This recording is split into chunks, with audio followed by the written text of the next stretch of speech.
Good morning, everyone. Good morning.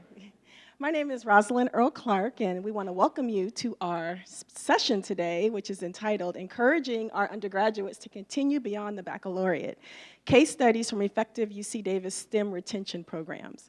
So we don't want to scare you off if you're not from a STEM program, but our hope today is that you will be able to take some of our best practices and see what we do, glean from them, and possibly even use them in your own departments. But I'm really excited to have my panelists here today with me. I have Connie Champagne from the BUS program, BUS director. That's the Biology Undergraduate Scholars Program. I have Syria Martinez, who is the McNair Scholars Director. Lynn Archangel, who is the UC Leads Coordinator. And Raynell Hamilton, who is the Camp Coordinator. So these are my experts, and they will help me in our discussion today. I want to get started. The next slide is a welcome address by President Napolitano, and she is welcoming our STEM students to the UC system. And I want you to listen to what our students hear, why they're being welcomed here. So those were some opening remarks that President Napolitano was giving our STEM students who were transferring here. And it's important because these are our students, and these are going to be our engineers and our future sustainable inventors and our future university professors. And so the reason, let me go to the next slide, why our STEM programs are here, our retention STEM programs are here, are to help our students. And so we're here as staff to help these students succeed. And we're going to talk about some of the programs that we coordinate and direct. And it's important that we talk a little bit about the pipeline to college, because there are challenges getting our students there, especially our lower socioeconomic students, English language learners, our underrepresented students, and our first-generation college students. And so what we want to do is encourage our students to succeed beyond the baccalaureate. And one of the ways that President Napolitano was, when she was referring to the UC quality, is a high-quality undergraduate experience, is hands-on research, hands-on learning, having mentors, having programs that impact their lives. So we're going to talk about that today. Some of the programs that we're going to talk about, and I'm going to start off with the K-12 MESA program, which is our math, engineering, and science. And these are for historically, socioeconomically disadvantaged students. Here at UC Davis, as director of that program, I outreach to, this year, 10 local high schools, and those 10 high schools have 30 students each. So that will be 300 students that are touched by UC Davis. And I'll go on a little bit more about MESA, but I start off with that program because it is through that pipeline, when they get here to UC Davis, I'm kind of handing them off. I'm handing them off to these people up here because I want them to succeed. And if these programs, and we'll talk about some of the statistics, if they weren't there, a lot of them would not get their baccalaureate degree. The BUS program is also for first-generation socioeconomically disadvantaged groups. She has currently 60 in her cohort. McNair Undergraduate Scholars Program, they have 40 in their cohort. UC Leads has 40 in their cohort, and the Camp program, 15. So again, these are all undergraduate programs with the exception of the MESA program, but they all, most of them lead, they hope to lead them into a graduate program. And starting off that pipeline again, MESA, I do want to mention that 76% of Mesa High School students who graduate to go on to college directly after graduation. That's compared to 41% of California high school graduates. So when they're in MESA programs, there is an impact because they're more likely to go to college. Of Mesa High School graduates, 53% went on to post-secondary education as majors in science, technology, engineering, or math. And that could be either our 2-year colleges or our 4-year universities. And again, I want to emphasize, once they're here, once I get them here, what are we going to do to impact their lives and help to retain them? And I just want to throw this up, and I'm going to hand it off to Connie in just a second, but an example of the impact that BUSP is having. If we look at the bottom line of the chart, 2002 to 2008, if we look at all students, these are graduation by numbers. So these are non-underrepresented students, underrepresented students, and BUSP students. So from 2002 to 2008, 73% of our non-underrepresented students graduated in any major, compared to 68% of underrepresented students. And BUSP students, 81% of them graduated. Graduated in the life sciences related majors at the very bottom, 48% were non-underrepresented student, 41% were underrepresented students, and 66% were BUSP students. So you can see a big difference in students who get into a program that helps to mentor and impact them through their studies here at UC Davis. And then the last column was graduated in life science or a related major with a GPA of 3.0 or higher. And again, BUSP students have the highest, 39% of them have higher than a 3.0 GPA. Okay, I'm gonna hand it on over to Connie Champagne, and Dr. Champagne can talk a little bit about herself and her program. Thanks for the introduction. I just also wanted to point out that the BUS program is a 2-year program for students that are entering as freshmen, so they have to be freshmen to get in. And so those numbers shown in the last chart were equivalent comparisons. They were a good comparison group. They were based on students that actually enter as freshmen in a life science major. So I'm going to actually focus a little bit on program design before we get into the nitty-gritty details of best practices for programs that promote the retention of students in STEM degrees. And the reason that I want to talk to you about this is because we really hang these best practices off of program design.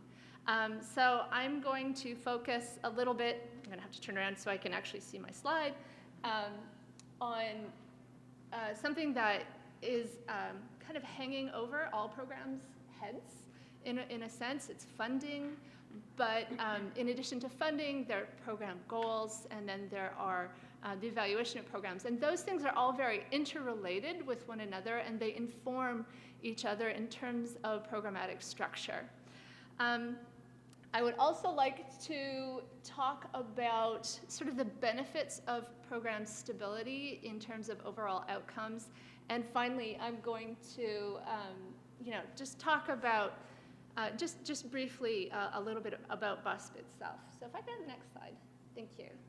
So as I mentioned, there are these 3 interrelated and critical factors for programs. There's funding, there are goals, and then there is the evaluation. So the first thing is funding. And I wasn't really sure if I should call this bubble funding or if I should call it resources or what I should call it. Funding can be either internal or external. So a lot of the programs that are on campus that support student retention are actually funded externally. So we have to write grants and we have to acquire this funding in order to make the programs happen. Sometimes we do have some internal funding. And so that's why I was a little hesitant to actually give this bubble or circle the title of funding, because sometimes we can view this as resources. But really, in the end, it all kind of trickles down to funding. So if you're working in a department and somebody, says that, okay, we have this goal, we want to make a program for these students, then somebody actually has to do the work. And so that means allocating the time of a staff member, and that means paying their salary, and then, of course, that means money.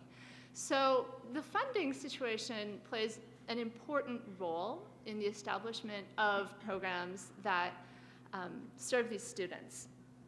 And so the funding itself is really critical for program stability.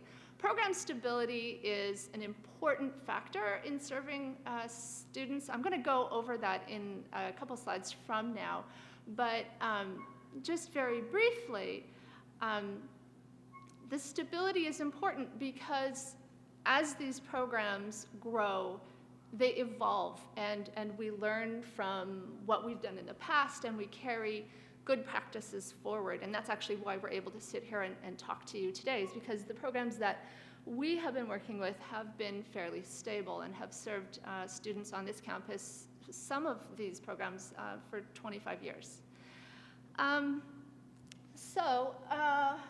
Oh yes, and here's another important thing. Funding establishes reality. So it's incredibly important to set goals, but goals that are realistic and achievable. Yes, I mean, I have very lofty goals for my program, and we strive to reach those goals, but then it's important to recognize that we need the resources to meet the goals. Okay, so moving on to our goals. Our specific program, BUSP, has the specific and very clearly defined goal of having our students enter PhD programs in the biomedical sciences. And that overall goal really informs what I will call specific aims and measurable outcomes. So those specific aims and measurable outcomes relate to the goal in that we define things that we need to accomplish and that our students need to accomplish to actually get them to graduate school. So there are a few certain things that we need to do. Many of our students, especially coming in as freshmen, are unaware of graduate school. They don't even know that it exists, or they've only vaguely heard of it. A lot of the students that come into my program think that the only thing that they can do with a degree in biology is to go to medical school. And so just informing them that they have options and that graduate school is an option for them and the various careers that they can pursue after they have a graduate degree is very enlightening to them. We need to also provide them with motivation. So we find that having them participate in relevant experiences such as research, faculty-mentored research, and allowing them to and encouraging them to develop these relationships with their mentors is very important. There are also some very clear goals that we have in terms of that are measurable. So what are our graduation rates? What are the rates of students who graduate with GPAs over 3.0, because that's usually a requirement to get into graduate school? Can they put together a competitive application? So those are sort of the mechanics of getting the students into graduate school.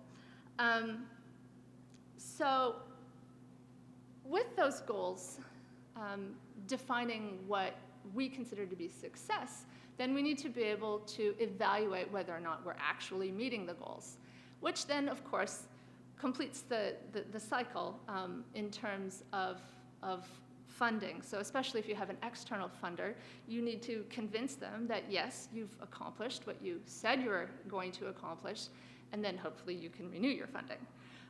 So the evaluation is a really important part of program design, and it can come in a couple of different flavors. We do summative evaluation and formative evaluation. So a summative evaluation is basically sort of a look at the outcomes at the end of a period of time, and it tells us whether or not we've actually reached some of our objectives. And then we have formative evaluation, which is the type of evaluation that we make as we go along throughout that period of time. So it's sort of like the baby steps. So did this actually work in informing them about career options? Or how did they do as a group in this one particular class? And we can take these little snapshots throughout time to see whether or not we're actually making progress. So we have fairly rigorous evaluation metrics for the BUS program, and we have, I guess, I don't know, I would have to estimate maybe 1,500 students who have participated in the BUS program over time. We actually maintain a database of all of those students, and it actually pulls data directly from the student, the SIS system on campus. So we need IT staff to help us maintain that, well, to help us develop it and maintain our database. We have to find out long-term what happens to our students. So it's not just good enough that they graduate, but we need to know whether or not they register for a graduate program and whether or not they complete that graduate program. And so there's a student clearinghouse, which houses that data, some of that data nationally. We have our students do something fairly simple. We have them sign a tracking consent form so that they consent to us following them and inquiring about their status after they graduate. We actually say we need access to you for 10 years after you graduate, which is kind of a long time. We interview our students a lot. We interview them when they enter our program, when they're in the middle of our program, at the end of their program, and even after they graduate. We do a lot of surveys, and we also tap into the faculty that mentor our students. We survey them as well. So I'm just going to go back to program stability. Program stability is critical, I think, for the long-term success of these programs. And so the stability of the funding is really critical for this. It allows us to develop long-term relationships with our students. So, for example, my students, although BUS is a 2-year program, I actually have some associated programs that take them through their junior and senior years. And so I will work really hard with a student to develop a long-term relationship. And actually, I have to admit, this weekend I'm going to my first BUS wedding. It's really exciting. So the program alumni actually keep in touch. And so these are actually very long-term relationships. And actually, that's really important for tracking. So when I'm trying to track a long-term outcome for a student who was in the program before I was the director, the response rate is pretty hit and miss. But if that student was a student that I had as a freshman, and I had them in my program and they know me, and I reach out to them and I say, hey, what's going on in your life? They're very likely to respond. They're actually excited to respond. I get some very long letters, some very long emails, phone call messages. They come and they visit me. But that's really important. Stability is also important because it allows us to, as we like to say in our program, paint another layer. So we try something 1 year, and we find, hey, it worked, but it could work better if we did this. And so then having that stability allows us to make those improvements. It also allows us to develop relationships and collaborations with one another and with other offices on campus and even outside of campus.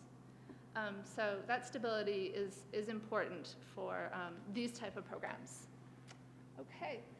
I think that's about all I want to say. I'm going to hand it off to the next panelist.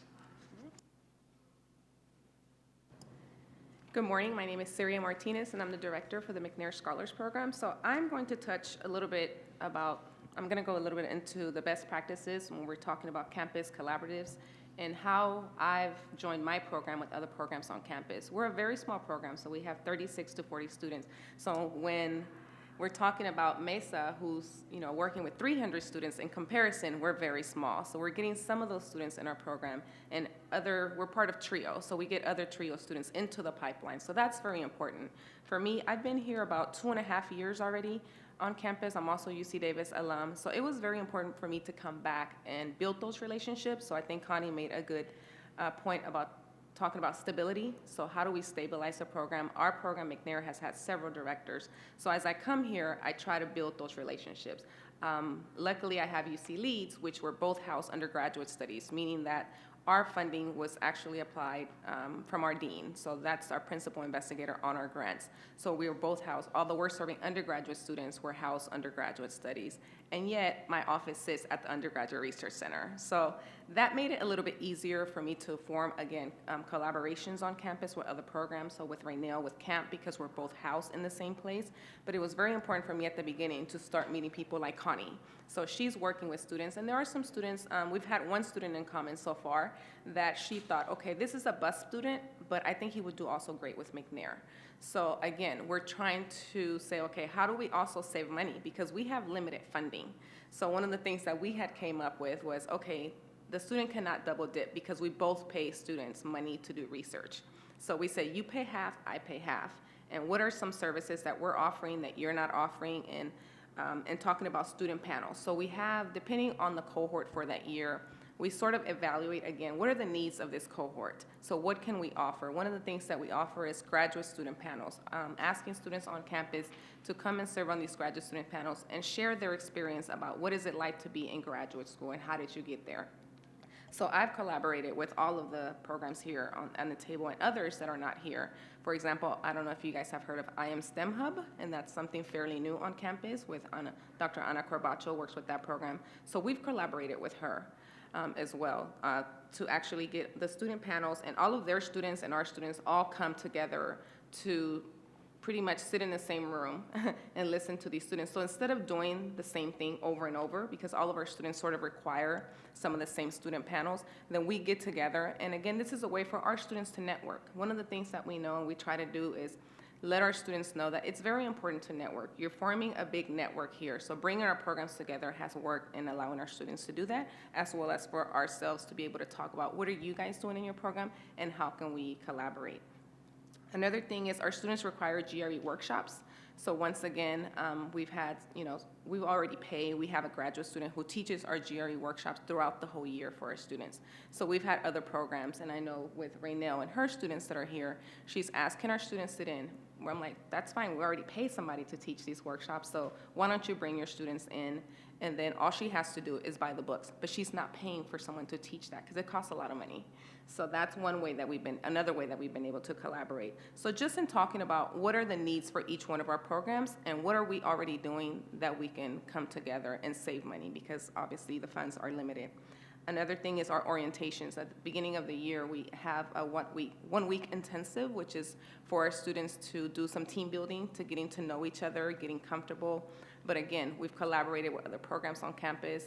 Ana Corbacho has actually led that week, and she brings her students. She works with transfer students, community college students that are doing research here on campus. So that's one way. Our program actually takes about 50% transfer students.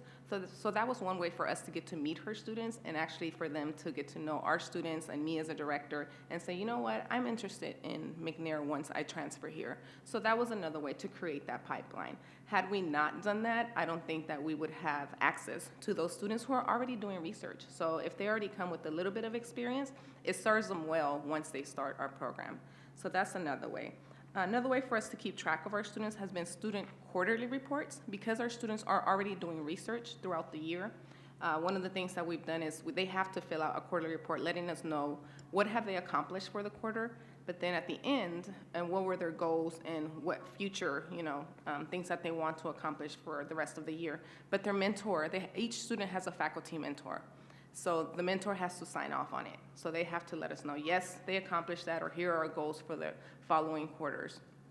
And that really, before I started, that was something that was not in place, but that allowed me, because I'm not in the research labs with them, so that allowed me to know, okay, are they really on track to doing the things that they said they wanted to do, and being even in communication with their mentors. So that it opened the door for us to even call their mentors and say, okay, how is the student doing, or how can we assist you to make sure that they're meeting the deadlines that they're setting for themselves and the goals that they're setting.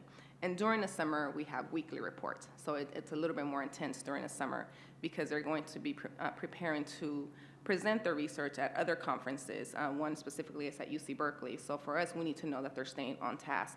So their mentor has to sign their weekly report. Every Friday, they turn it into us so that we know that they're meeting those deadlines. Another way is a newsletter. So McNair actually creates a newsletter that lets us know like she said, we track our students for 10 years as well. So if they've graduated, we want to know where are they? Are they a professor somewhere? Are they working in a company? But even for our current students, if they've graduated and they're going on directly, our goal is also to get them directly into a PhD program, so going from an undergraduate degree straight to a PhD if possible. So that's a way that we use that newsletter to advertise what's going on within our program, and we try to send it to deans of the colleges because they've also partnered with us, specifically this last year, and even funding some of our students. As a TRIO program, we've taken cuts the last 2 years. So one of the things I've had to do, even in collaboration, is work with deans and put proposals in to say, these are your students in a way. We're a support program here on campus. And they've been really good about funding our students for their research, for travel awards, for them to go and present, because we know that this is important in order for them to become competitive and get into this PhD program. So the deans on campus, on campus have actually been very supportive this last year, and we're able to pick up the money that we lost from the Department of Education. So again, there's that partnership. But again, I use this newsletter to let them know that your money is being used well, and this is what's happening. But I would like to get it out to more, I think, advisors, because as people who are working with students directly, you guys are my first point of contact as you're meeting with these students to say, this would be a great student for BUSP or for McNair, UC Leeds, or CAMP. And we're looking for more students for our programs. Every year I have, especially with STEM students and our underrepresented students, I have a hard time. I can tell you right now, I'm still looking for 6 more students.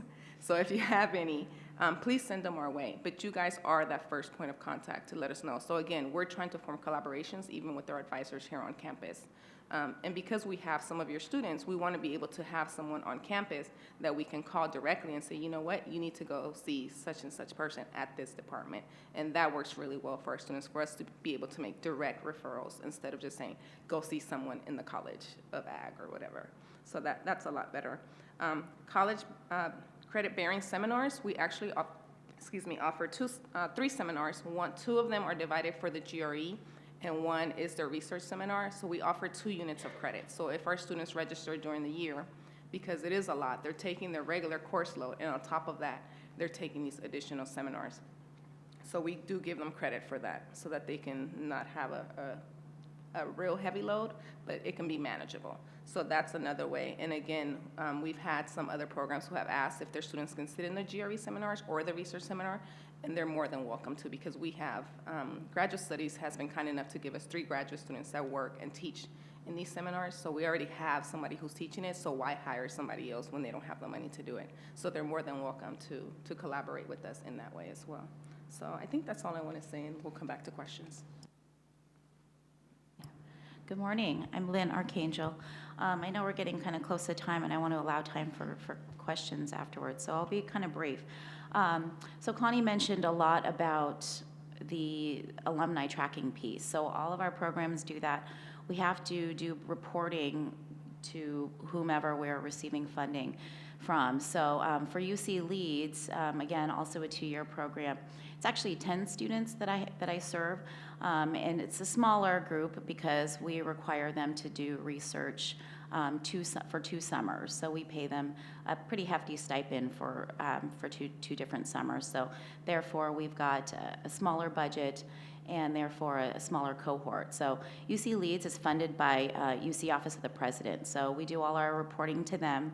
All 10 campuses, including UCSF, has a UC Leeds program. But the campus that oversees the statewide leadership is currently at UC Santa Barbara. Prior to that, it was here at UC Davis. And so with that, Syria talked a lot about campus collaborations and partners we have here, but we also do a lot of outside collaboration. So again, with UC Leeds, being that it's part of a 10-campus system, I collaborate very heavily with all of my UC Leeds counterparts at all 10 campuses. So there's that level of collaboration. Again, depending on who funds our program, kind of determines who we're going to be collaborating with. So McNair being federally funded by the Department of Education, she's in constant contact with McNair scholars from all over the country. And same thing with camp funding, it's also federally funded too. So that sort of determines the level of communication and contacts we have with outside institutions and organizations. So when it comes to alumni tracking, we have, of course, it's all part of our reporting that we have to do every year. But sort of from my perspective, from a career counseling background, I focus heavily on that with my students and our alumna, because so much of it, especially now, today, and even in graduate studies, because I also work with current grad students and postdocs, so much of it is about careers beyond academia and what can I do with not only my bachelor's, but maybe if I get my master's, and then ultimately a PhD, being that our programs are designed to prepare students for the PhD. So there's so much question and uncertainty and curiosity about what can I do with that, and is it worth it? Because it's an investment, particularly for our populations that we work with, underrepresented, low socioeconomic students. So, you know, is it really worth it, and am I going to be able to find a job when I'm done? So we speak heavily on that all year round, all summer long, seminar after seminar, about what one can do with an advanced degree. And so with the alumni tracking piece, we aren't necessarily just tracking our students for reporting purposes. Obviously, it's wonderful to be able to stay in touch with them, but at the same time, I want to invite them back for panels. We have a UC Leads Research Conference every year. I want to invite them back to be guest speakers. If they've gone the postdoc or the faculty route, then I'll invite them back to judge posters at a research symposium. So it's for a number of different reasons, but I mean, it's amazing when, you know, it's sort of like we're just directors or coordinators, what do we know? Our students want to talk to people who have actually gone through these programs. So when they come back and we connect them to our current students for guest speaking engagements, I mean, it's like, okay, now I'm convinced. I think I will get my PhD. You know, it's really from talking to those students. So there's just so much value in that, in the alumni tracking piece, and what makes it easier for all of us, particularly for Leads. We don't have a clearinghouse or anything like that. It's really it's a time suck. It's Google stalking, and thank goodness for LinkedIn. But that's how we're tracking our alums, and so it's really neat to see what they're doing now. I just was doing this last week and tracking some from way before I got here. I've only been here for 3 years, and some of them are in these incredible jobs now and have gone on to do really amazing things. So it's just really wonderful. So anyway, I'll pass it on to Ray now. Just really quickly, my name is Raynell Hamilton, and I work with the CAMP program. It's an NSF, it's a National Science Foundation funded program. And like UC Leads, it's a program that is at all of the UCs around California. And so I'll just talk a little bit about the campus mentorship piece. I think it's important to know that we couldn't do these programs without the support of our faculty. So each of the students who participate in these programs spend a lot of time in labs and working with faculty and working with graduate students and working with postdocs. And so I spend a lot of time working with my students on ways to maintain those relationships. These are the faculty who are going to be writing their letters of recommendation for graduate school.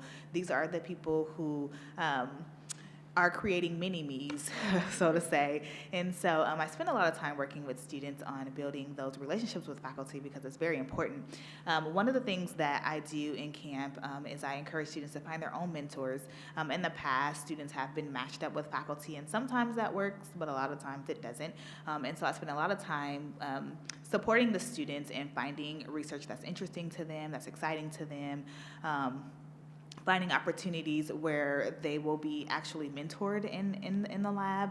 Sometimes students will go into lab and they will never see a faculty member. They'll never get invited to a lab meeting. And so talking to students on ways to be actively engaged in the research lab. And so the students who are part of my program, they'll start in the summer, usually with a cohort of 12 to 15 students. They'll start in the summer. They'll do an intense program. We collaborate with the McNair Scholars Program, the IM STEM Hub, UC Leads, and we work with these programs, and they will participate in a 10-week summer research program, and then they'll take that opportunity through the academic year. And one of the cool things is that camp has funding to be able to support students through the academic year, whereas some of the other programs don't have the funding to do that. And so we share students. We share students who are camp eligible so that they can engage in research through the academic year as well. But I know we're running short on time, so I'll stop there. Just again, just ending saying that we couldn't do this work without the support of our faculty. Okay, and I have a couple of slides left, but I do want to talk about the importance again of our collaboration and how, just with talking with each other, we're gleaning from each other, from the different programs on campus, and we're sharing best practices and things that she's doing in her program and things that I could probably utilize in mine.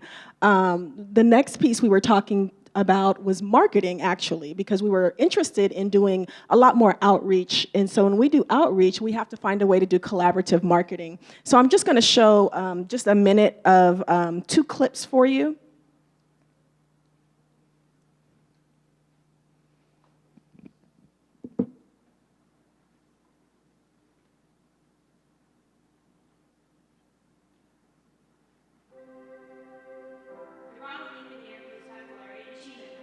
Prepares eligible participants for doctoral study through involvement in research and activities.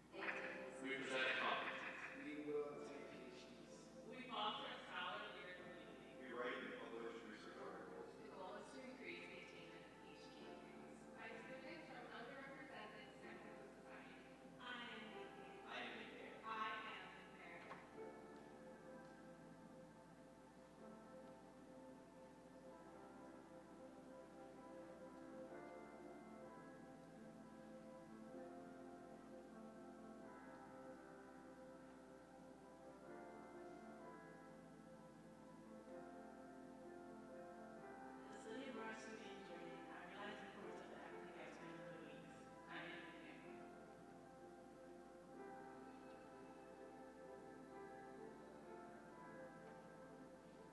My research interests are understanding the mechanisms that govern Parkinson's and memory.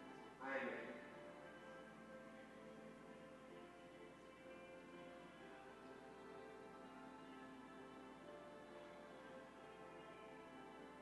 I'm a chemical engineer working on techniques for discovering new age-related therapeutics. I am ready.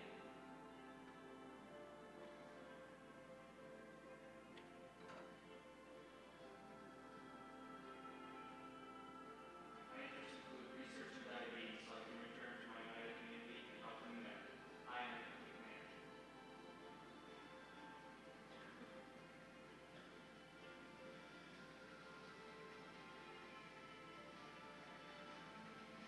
Right now, I'm making a kind of catalyst for chemical selectivity in organic synthesis. In the future, I wish to become a chemistry professor. I am a man.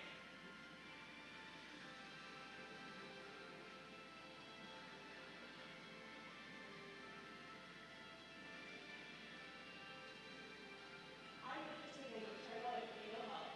I want to become a pediatric researcher. I am there.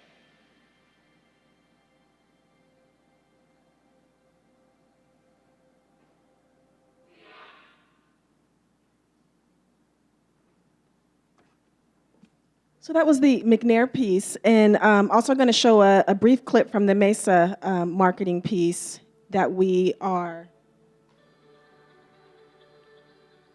I am Rafael Alvarez, the director of the San Diego City College Math, Engineering, Science Achievement Program. Our MESA program is the best academic support and transfer program for students in science, technology, engineering, and math majors. The secret is culture. Success in higher education, especially in STEM, requires application of a learning culture. Our MESA program has an explicit STEM culture of success with a language of success.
Okay, and we wanted to briefly show those videos because we were talking about marketing, and a lot of students don't know about these programs, and we have to find a way to get the message out to them. And so as a collaborative method, we were talking about a repository or ways to, mechanisms to find, to let the students see these videos, and working together, we can do that. In closing, let me go back to the PowerPoint, if I can find it.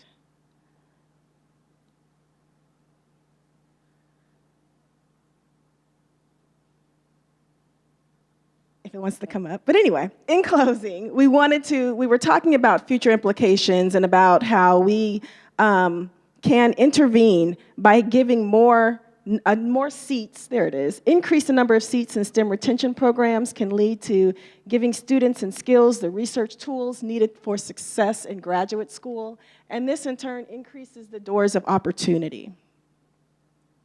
And in closing, some of the takeaway ideas we just wanted to impart with you today was that through our programs and through initiatives on campus, we want to expose our students to role models like our faculty, like the staff that work in these programs. We're informing students about all options available to them: graduate school, professional school, careers.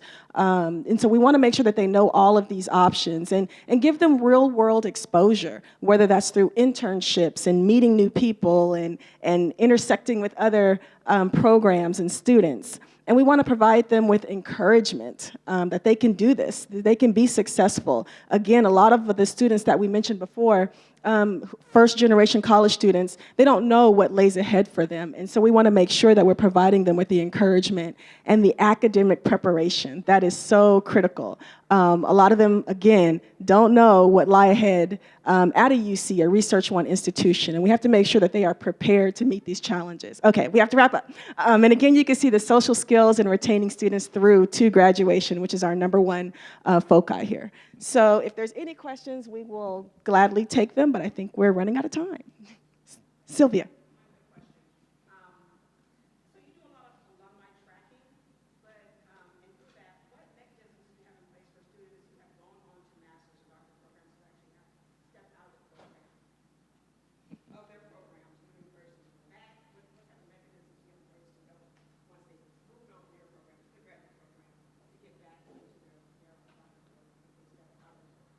Did you all hear the question? She was talking about students who have graduated and what type of mechanisms do we utilize, how do we utilize them once they've gone into maybe a master's program or whatnot?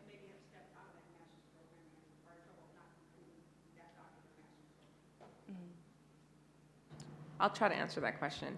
I don't think it's very strategic in a way, but I think when Connie talked about the piece of stability and building those relationships, one of the things that I do is because I do continue, I created a Facebook, I didn't have a Facebook, for my job, because this is a way, all of our students are on social media. So for me, that's a way for me to keep track of them, but also have that conversation. They'll call me. I have one student who's in her master's program.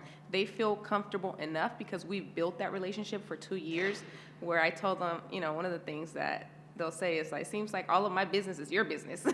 But it does become that way because they're going through some personal things that they're now comfortable enough to share with us because we have done those things. So when they're struggling through their master's program, their PhD, they still call us and they still ask for advice. Okay, what should I do now? I had one student who was thinking about dropping out because he went to a certain school and it wasn't a good fit. So one of the things I worked with him on was, instead of dropping out, let's try to get you into another program that's going to be a better fit. And he was already in he finished his first year of the PhD program, but we ended up, and now he's at a different UC, which was a completely better match in the first place. So I think they feel comfortable enough to have those conversations with us, or actually give us a call, or I call them, or I'll email them if I'm thinking about, like, oh, I wonder how so-and-so is doing, and I'll shoot them an email or give them a call just to see how they're doing, especially after their first year, because we know after their first year, that's a defining moment, whether they're going to stay or whether they're going to leave. So I don't know that it's specifically that we have something in place, but I think, at least I know for all of us, that we built those relationships with our students that we're comfortable enough, and they're comfortable enough with us to call us as well for advice. Thank you, Syria. And people are leaving, but we do have handouts. We want to make sure each of you got one regarding evaluation resources and publications that might also assist you. Any more questions? All right, we want to thank you, and I want to thank my panelists today for spending time with us. Thank you.